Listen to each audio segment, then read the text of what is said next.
Assalamualaikum warahmatullahi wabarakatuh. Saya Nasir daripada Nadicom Digital Sdn Bhd.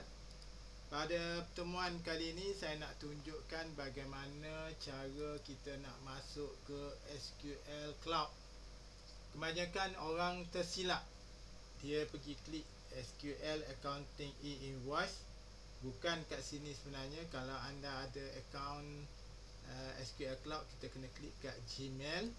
Klik kat Gmail dan kita akan boleh masuk macam ni. Okey, ni saya buat contoh dulu sekejap. Saya log out. Saya log out daripada Google. Kita klik Google ni balik. Okey, sekarang ni dia terus masuk. Okey, sekarang ni saya nak tunjukkan bagaimana cara kita nak masuk ke SQL Cloud. Okey, yang pertama sekali saya masuk kat sini. Okey, saya klik kat sini. Saya tulis connect SQL.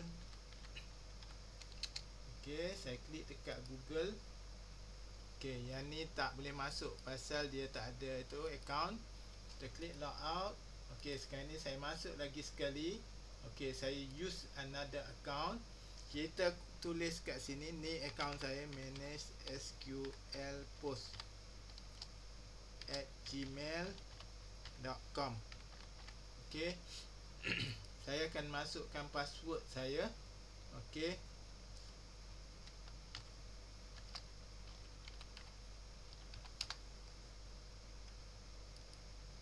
Okey, kalau silap password macam itulah jadinya.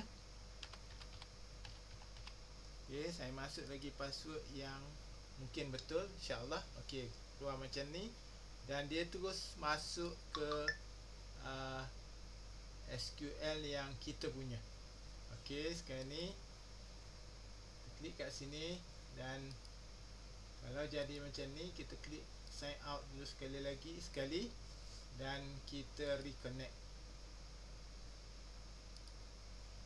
Okey, tengok saya dah boleh masuk ke company yang saya ada. Jadi wallahu alam.